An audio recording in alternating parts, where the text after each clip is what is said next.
2014, DRC was ranked between the 10 producer of 10 in the world, just after the war between the rebel of M23 and the government of DRC.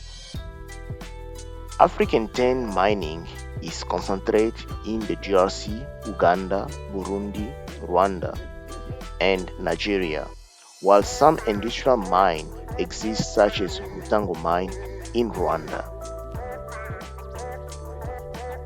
Tinko Investment is a Rwanda-focused in tin and related metal producer that emerged 4 years ago from the ashes of the former Belgian colonial mine.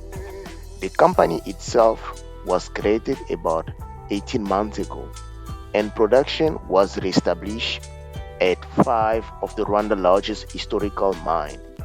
It currently produces about 100 tons of 71% of tin concentrate per month and employ 5,000 people, and it's an underground mine in the Rutango area.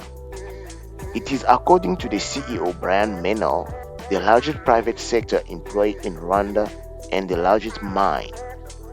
What happened right now? Rwanda emerged as a producer of tin. Long simmering ethnic tension in the eastern DRC of Congo, fed time by its neighbors, have erupted into the most intense clash in a decade as warring militia fight for control of the region. Mineral rich in the DRC. In the recent days, the M23 rebel group has advanced to within 12 miles of the city of Goma, pushing the United Nations-backed Congolese government force from several surrounding towns.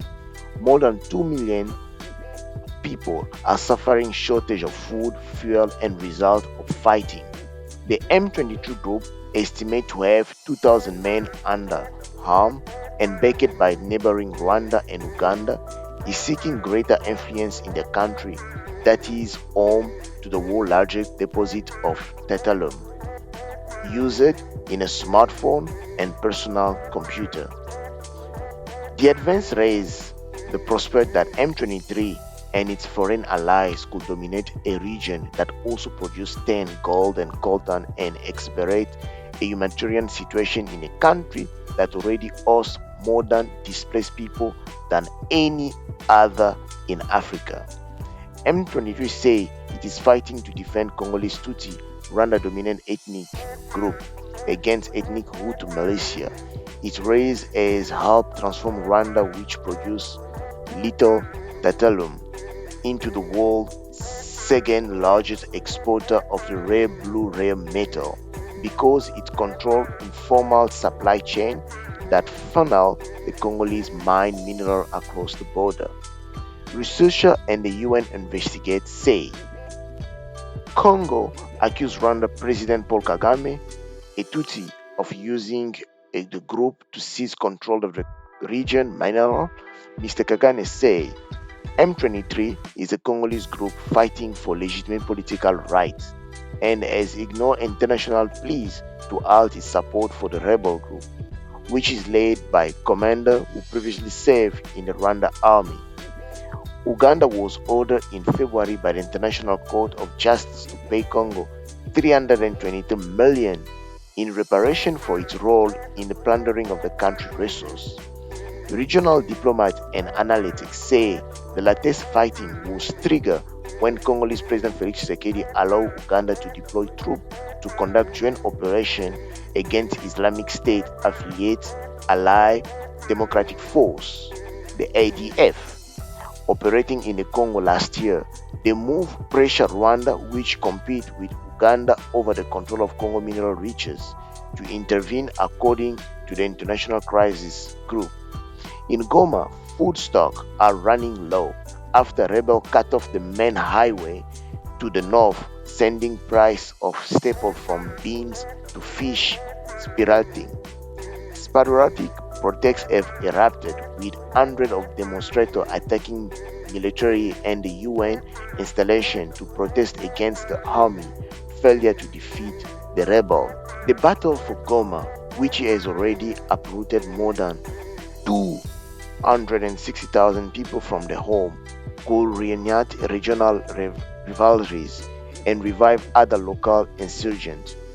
They would undermine recent effort by the President Tshisekedi to end decade of conflict in the region by mending relations with the neighboring states and working closely with 12,000 strong UN force. But in recent months, those hopes have vanished. Dozens of people have been killed since July, while hundreds of protesters have attacked UN base, anger by perceived inability of peacekeepers to keep civilians safe. A UN investigator warned in the August that M23 rebels plan to recapture the city to extract political concession from the Congolese government. Regional leaders have sought to resolve tension between Congo and Rwanda, with leader and the Eastern African Community bloc saying on November 13 that peace talk will start in Kenya before the end of November. Hundreds of additional troops from Kenya arrived in Goma on the 12th as part of regional effort to bolster the government defense. State support and armed group is unacceptable, and we oriented our concern about Rwanda's support to M23. Ned Price, spokesman of the U.S. State Department, said last month, adding that the Secretary of State Antony Blinken delivered that message to Rwanda official during the visit to the country in August. After briefly occupying Goma in 2012, the M23 reached a peace deal with the government and were integrated into the Congolese military in 2013. A year later, Rwanda emerged as the top producer of tin, tungsten, and tantalum mineral used in the aerospace and electronic industry that extracted primarily by miner digging pits across Congolese hillside and riverbank. Rwanda, which say the mineral come from Rwanda mine in compliance with regulatory requirements, supply some 39% of the world titanium from 2015 to 2018, compared with the 10% from Congo according to a US geological survey. Rwanda annual mineral export earning more than doubled last year to 732 million according to the Rwanda government data.